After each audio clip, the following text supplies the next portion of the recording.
Bom,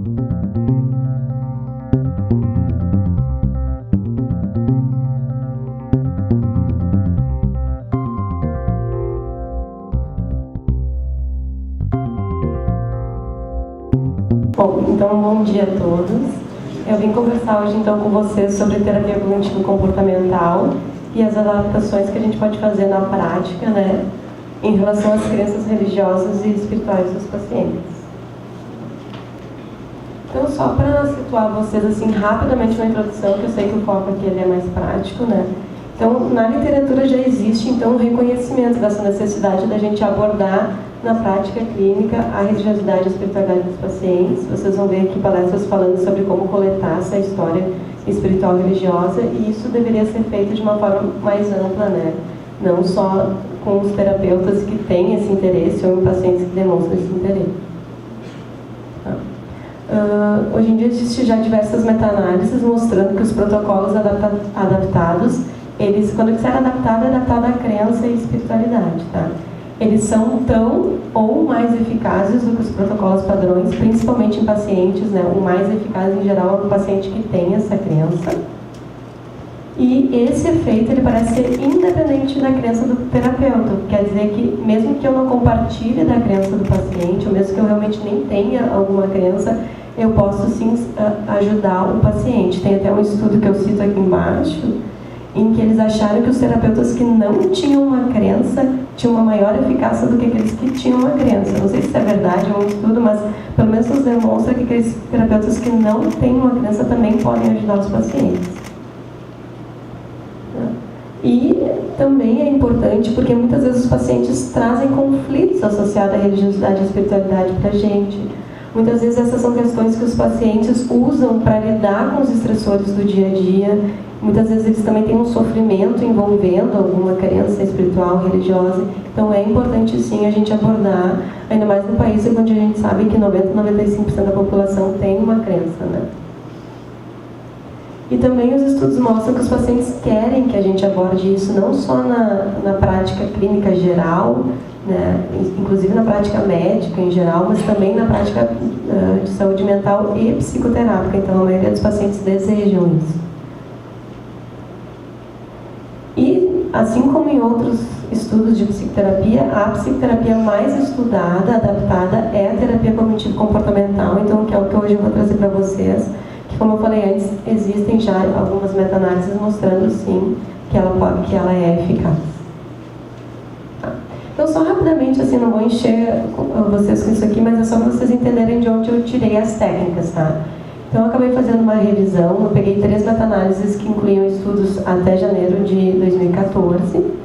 Então, de janeiro de 2014 para cá, eu fiz uma revisão usando ensaios clínicos randomizados e terapia cognitivo-comportamental adaptada. Então, só estudos que tinham um bom desenho, né, para a gente tirar técnicas de manuais de estudos que têm, enfim, um bom desenho, que se mostram eficazes.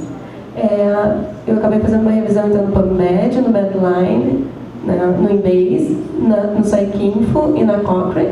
E a partir de 2014, antes eu utilizei já então 3 revisões que já tinham, e a gente chegou aqui nesses 10 estudos então 10 ensaios clínicos randomizados.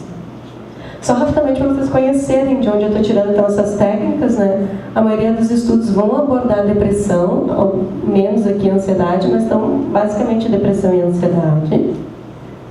E só para vocês verem que em geral são estudos bem feitos, com grande quantidade de controles. Um aqui que era um no treatment, né? Que enfim, um waiting list. E aqui um que não deixa claro que tipo de controle que ele faz, mas ele faz controle. Mas então a grande maioria dos estudos bem controlados. Então vamos para as técnicas agora, então. Então isso aqui que eu vou conversar com vocês. Algumas considerações iniciais antes da gente abordar isso aqui que a gente tem que saber.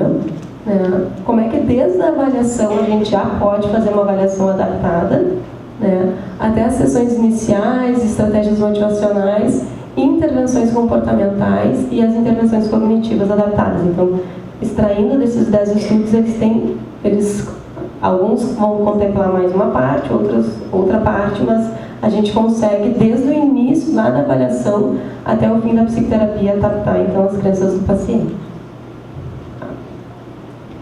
Então, em geral, eu digo em geral porque tem 2 estudos que incluem pacientes que não têm crença. Mas os pacientes incluídos nesses estudos são pacientes que têm uma crença e a terapia oferecida é compatível à crença do paciente, que parece mais ético fazer. Então, acho que a orientação é essa, a gente adapta o protocolo para o paciente que tem aquela crença, né? A gente tem que respeitar as crenças dos pacientes, muitas vezes eles não têm a mesma crença que a gente, às vezes é um pouco difícil, até porque você tem que entrar no conhecimento do paciente, mas a gente tem que respeitar, né? Evitar fazer proselitismo, né, durante a terapia. Baseado naquele estudo que eu citei antes, então os pacientes não precisam compartilhar as mesmas crenças religiosas do paciente e, em geral, esses protocolos são individuais. Se não me engano, 2 estudos fazem protocolos em grupo, mas são individuais até porque, assim, uma pessoa que é católica e outra que é católica, elas não acreditam muitas vezes da mesma forma. Então, o mais interessante é, sim, a gente entregar esse tratamento individualmente. Então, a avaliação do paciente. Então, desde a avaliação, a gente já pode iniciar adaptando as nossas técnicas, né? Então, eu acho que eles vão falar aqui no congresso sobre como coletar a história espiritual do paciente. Isso é uma questão muito importante. Então, se a gente pensa em adaptar a terapia às crenças do paciente, não basta saber que o paciente é católico, é evangélico, é espírita, é judeu. Eu tenho que conhecer como é que ele se relaciona com aquela crença, né? Saber se ele participa de atividades na comunidade, como é que é também as atividades dele privado, o que ele reza, ele costuma ler, né? Ele costuma participar de algum grupo de estudo, ele costuma ir à igreja, como é que é a relação dele na prática interna, né, de pensamentos e também na prática com essa crença. E muitos protocolos dos estudos, eles orientam que os terapeutas consultem a literatura. Muitas vezes eu não tenho a mesma crença do paciente, então eu vou ter que aprender sobre aquela crença. E que eu consiga entrar dentro desse universo, muitas vezes simbólico, muitas vezes uma linguagem que eu não conheça. Então é importante a gente entrar em contato com essa literatura. Então, geralmente nas sessões iniciais da TCC, a gente faz o quê? A gente costuma, depois que fez uma boa avaliação do paciente, a gente costuma fazer uma psicoeducação sobre o transtorno, né? E costuma explicar sobre o modelo cognitivo comportamental, como é que a terapia funciona, por que é importante os pacientes fazerem as tarefas de casa, por que é importante, né, eles se motivarem e colaborarem. Então, essa parte a gente pode psicoeducar não só sobre o transtorno, mas também psicoeducar sobre o impacto, o que a literatura já nos mostra, né, da relação da religiosidade, espiritualidade e saúde como um todo e também como saúde mental, né? Então isso pode fazer parte da psicoeducação do paciente já. A outra questão é eu utilizar as teorias religiosas do paciente para explicar a formação da saúde mental. Então, ao invés de eu fazer só uma psicoeducação do transtorno pelo modelo cognitivo comportamental ou por alguma questão biológica que já se sabe, eu posso integrar também a questão religiosa do paciente. E aqui eu trouxe alguns exemplos. Vocês vão ver que a maioria dos exemplos são exemplos cristãos, porque a maioria dos protocolos são com pacientes cristãos, né? Esses exemplos eu tirei todos dos estudos, nenhum eu inventei, tá? Então, assim, esse aqui, a palavra grega antiga metanoia literalmente significa mudar de ideia ou mudar a forma como você pensa. Então, que a Bíblia traduziu como arrepender-se. Então, assim, ele coloca aqui como assim, é importante eu reavaliar meus pensamentos, eu olhar para eles, porque eles têm sim um impacto dentro de mim, né, no que eu sinto. E aqui um outro exemplo, né, porque ele, né, um indivíduo, uma pessoa, como o indivíduo pensa em seu coração, assim ele também é. Que faltou ele também é. Então a importância, dentro do modelo cognitivo comportamental, a gente tem muito isso. Os pensamentos, eles vão gerar emoções e que fazem a gente se comportar de alguma forma. Então aqui eu consigo embasar na crença do paciente também, para que ele entenda isso. Tá claro?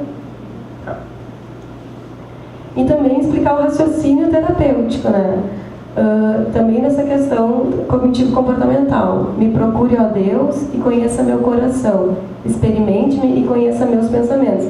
Então aqui a gente já pode motivar o paciente para fazer os registros lá dos pensamentos disfuncionais, que muitas vezes é um pouco cansativo, enfim, né? Então a importância da gente se conhecer, da gente olhar para os nossos pensamentos. E aqui também uma outra passagem: não se conforme com este mundo, mas seja transformado pela renovação da vossa mente. Então a importância da gente renovar a nossa mente no nosso sofrimento, porque para que possas provar o que é bom, aceitável, perfeito e a vontade de Deus, né? Então eu acho que alguns exemplos para vocês entenderem que desde a psicoeducação a gente já pode usar exemplos do próprio paciente para que ele entenda então o racional da terapia.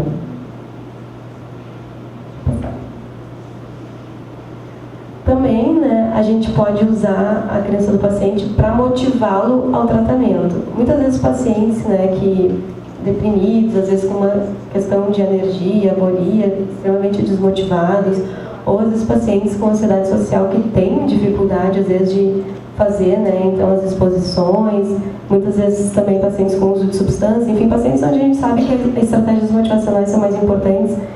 Em geral, as religiões elas vão fazer o indivíduo entender que a vida não é ao acaso, que o sofrimento não é ao acaso, que ele tem um propósito e que Deus quer algo da gente, né? Então isso por si deveria motivar aquele que crê a se transformar, a buscar o tratamento, a aderir ao tratamento. Então aqui eu trouxe mais ou menos isso que eu falei para vocês no protocolo, né? Então os terapeutas enfatizam que há muitas coisas que Deus pede às pessoas para fazer e que eles não têm vontade de fazer. E as pessoas fazem essas coisas porque acreditam que um Deus amoroso só lhes pedirá que façam coisas que são para seu benefício, né? E a outra, essa aqui até é usada, né, com o usuário de substâncias, que é a oração da serenidade, né? Então, botei uma partezinha só para quem não conhece, acredito que a maioria conhece. Concedei-nos, Senhor, serenidade necessária para aceitar as coisas que não podemos modificar, coragem para modificar aquilo que podemos, né? E sabedoria, então, para a gente distinguir uma da outra. Então, alguns exemplos aí de como a gente pode ajudar a motivar os pacientes. Alguns protocolos fazem só a parte comportamental mesmo, né? Fazem a ativação comportamental, integrando, então, as atividades que o paciente faz na sua religião, né, dentro desse protocolo, né? Em geral, é interessante a gente perguntar para os pacientes, assim como a gente pergunta de forma geral no protocolo comportamental, o que o paciente fazia e não faz mais, né? Então, dentro da participação dele na comunidade religiosa, dentro dos eventos privados dele, o que ele fazia e não faz mais. E a gente incluir lá na ativação comportamental dele algumas dessas atividades. Aqui botei alguns exemplos também que os protocolos trazem, né? Mas participar de estudos, ter uma função religiosa na sua igreja, na sua comunidade, né? Muitas vezes conversar com o líder religioso da sua comunidade para entender o sofrimento que ele está passando, né? E atividades privadas, como rezar, ler a Bíblia, meditar, ouvir alguma música religiosa, enfim. Aí a gente tem que conhecer o mundo do paciente, o mundo daquela crença e buscar o que ele gosta dentro daquela crença, né, de fazer. Outras questões comportamentais que os protocolos abordam, e a grande maioria também que aborda, são os valores, né? Isso é algo também bem trabalhado dentro das religiões, e hoje em dia tem todo um entendimento de que a felicidade ela vem de a gente agir de acordo com os nossos valores. Então é muito importante a gente conhecer quais são os valores do paciente, e é muito comum que esses valores tenham uma crença por trás, uma crença religiosa, e que a gente então consiga motivá-lo a ir ao encontro desses valores e agir de encontro desses valores. Por isso que está dentro da parte comportamental. Aqui é perdão, desculpem, não é perda. Me perdoa. Então, assim, os valores mais trabalhados, né, são o perdão, inclusive literatura sobre o perdão é discutida, literatura científica sobre o perdão é discutida nos protocolos. Os pacientes são incentivados a se comportar daquela forma, né? Então, o perdão, o significado e propósito, gratidão, altruísmo, engajamento social, generosidade, são diversos valores que são trabalhados pelos protocolos. Então, as estratégias cognitivas que são, então, um pouquinho as mais complexas e que são, aí sim, de forma geral, que quase todos os protocolos fazem, tá?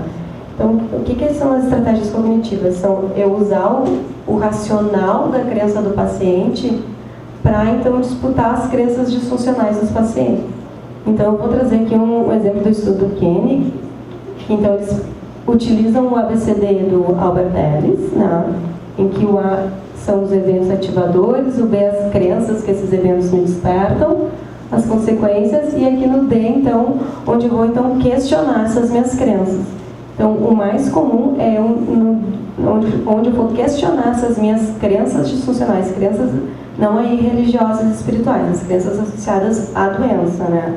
Então, eu utilizar o conhecimento daquela religião do paciente para então confrontar essas crenças, né? Isso é o mais comum. E os efeitos, então, que isso me produz depois, seguindo o ABCD do Albert Ellis. Então, aqui eu trouxe o exemplo de como o protocolo ele pergunta isso para o paciente nessa parte que ele chama de R aqui, que é de religion, depois do D, né? Então, como a sua visão de Deus, a sua visão do mundo cristão, a Bíblia e os escritos religiosos, a sabedoria espiritual e outras fontes fornecem evidências que desafiam suas crenças negativas automáticas com as quais você não pode lidar. Tá? Então, esse é um exemplo. E aqui, então, eu trouxe exemplos de passagens, então, que podem ajudar os pacientes. De novo, como vocês viram, a maioria dos estudos eram com depressão. Então, aqui eu trouxe dentro da tríade cognitiva de Beck, né? Então, a primeira, a questão da visão negativa de si, da depressão, né? Então, algumas passagens que podem ajudar o paciente a reestruturar, então, essa crença negativa em relação a si. Então, Deus demonstra o seu próprio amor em relação a nós. Na medida que nós, ainda pecadores, Cristo morreu por nós. Então, ou seja, Cristo lutou por nós, ele acha que a gente vale a pena, né? Outro, Deus criou o homem à sua imagem, a imagem de Deus ele o criou, masculino e feminino ele os criou. Então, que nós somos imagens de Deus, né? Isso deveria melhorar a autoestima também dos pacientes, né? Essa visão negativa.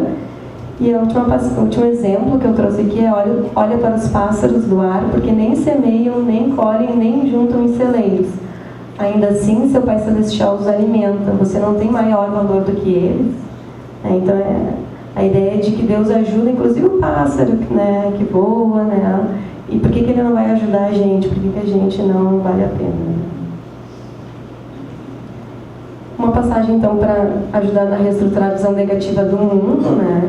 Então, no mundo você tem tribulações, mas tome coragem. Eu, Jesus Cristo, venci o mundo.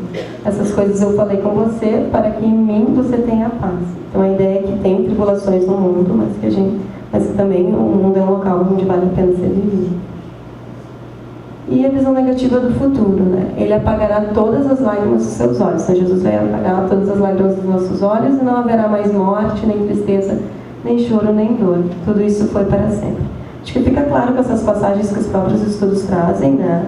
Depois eu posso passar os estudos para vocês, tem muito mais exemplos, né, de como então a gente pode usar as crenças para reestruturar esses pensamentos disfuncionais associados à depressão, então. E tem mais um ainda, que é os eu deverias, né, que tem também nos transtornos depressivos e ansiosos, né. Então eu trouxe um exemplo budista, para não ficar tão cristão, mas esse aqui é o único do protocolo assim, que tinha exemplos um pouquinho diferentes. Então, quando usamos a palavra deveria, geralmente há pouca margem para uma autoaceitação ou flexibilidade. O Buda ensina que as diretrizes para o nosso próprio comportamento podem ser importantes, mas que elas precisam vir de um lugar de carinho e amor para os outros, e de um lugar de maior sabedoria e cuidado para nós mesmos. Essa sabedoria pode refletir o conhecimento de que as situações são muitas vezes complexas, e que o único modo de ação ou comportamento não é desejável e nem útil.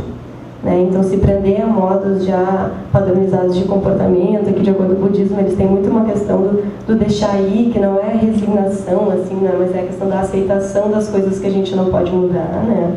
Então, isso pode ajudar o paciente a reestruturar isso. Um exemplo budista, então, um pouquinho diferente. E para finalizar essas questões cognitivas, das distorções associadas às crenças ainda associadas à doença, né? Tem um protocolo que ele faz uma modificação pela imaginação adaptada. Então, o que ele faz? Ele pede para o paciente, então, pensar, né, imaginar todos os pensamentos depressivos, todas as situações depressivas, os eventos os quais ele tem dificuldade de lidar, né? E ele dá uma lista, também é um protocolo cristão, de formas, né, de lidar na Bíblia, né? ou formas onde passagens onde o paciente pode se sentir apoiado. E depois, então, pede para que ele faça na imaginação, né, de certa forma, uma exposição e, de certa forma, uma reestruturação cognitiva, né? Então, que ele imagine lidando com aquela situação, sendo apoiado, por exemplo, por Jesus, assim. Agora, imagine que tu está passando por esse evento que é muito difícil, né? Com qual tu tem dificuldade de lidar no teu dia a dia. E imagina, por exemplo, que Jesus está do teu lado, te ajudando, te auxiliando, né? Então, seria quase uma exposição pela imaginação, mas também eles chamam de uma reestruturação também através da imaginação. Então, e o último tópico que eu vou abordar com vocês, então, é a reestruturação dos conteúdos disfuncionais associados à fé. Por isso que antes eu estava priorizando a ser associado à doença. Então, muitas vezes a gente sabe que os pacientes fazem o que a gente chama de coping negativo e que isso traz sofrimento. O que é o coping negativo religioso ou espiritual? São aquelas pessoas, por exemplo, que veem Deus como punitivo, que entendem que o que estão passando é um castigo de Deus, né? Que tem uma relação negativa com a visão de divindade, o entendimento sobre Deus, sobre as questões religiosas e espirituais. E isso pode, sim, ser uma fonte importante de sofrimento do paciente, e a gente precisa ajudá-lo a reestruturar, então, essas crenças negativas associadas à fé, não só associadas à doença. Não. Então, tem um outro protocolo que ele também faz esse ABCDE. Esse é um protocolo da China, que vai utilizar o taoísmo também. Então, assim, ele vai fazer o A de o estresse atual, o desencadeante, o B das crenças, né, do paciente, e C, ele vai utilizar, então, como é que a pessoa lida, né, que estilo de coping que ela utiliza. Pode passar.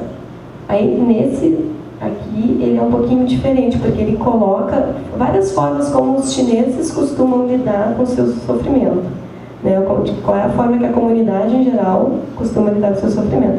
Mas isso a gente pode pegar com o paciente e explorar isso com o paciente mesmo. A gente não precisa dar uma lista para ele, né? Mas só explicando para vocês como é que foi feito nesse protocolo. E daí, eles entregam para o paciente, baseado no livro do Lao Tse, quais são as formas como a gente deveria lidar com as situações do nosso dia a dia. Então, dentro do taoísmo, eles dividem o livro do Lao Tse em 4 itens, assim. Um que é beneficiar sem machucar os outros e agir sem se esforçar. De novo aqui, o sem se esforçar para orientar um pouco diferente do que para a gente, né? É de não ir contra a ordem da natureza, né? Restringir desejos egoístas, aprender a se contentar e saber como deixar ir. Estar em harmonia com os outros e ser humilde e manter a tranquilidade, agir menos e seguir as leis da natureza. Então, eles entregam pronto também passagens do livro do Lao Tse, dividido nesses 4 itens, e depois pedem o paciente, então, daqui a pouco o paciente, sei lá, perdeu o emprego e está muito revoltado com isso, é algo que ele não pode modificar. Então, daqui a pouco ele fica lá ruminando, fica bravo, com raiva em relação a ele, certa ruminação de culpa, enfim. Então, qual é a forma? E fica achando que Deus o castigou por isso, entendeu? Isso é um castigo porque lá no passado eu fiz alguma coisa errada. Não. Então, eles vão apresentar, então, esses preceitos aqui e vão pedir para o paciente utilizar algum para que ele possa lidar, então, com essa questão. Tá? Então, acho que era isso, minha parte.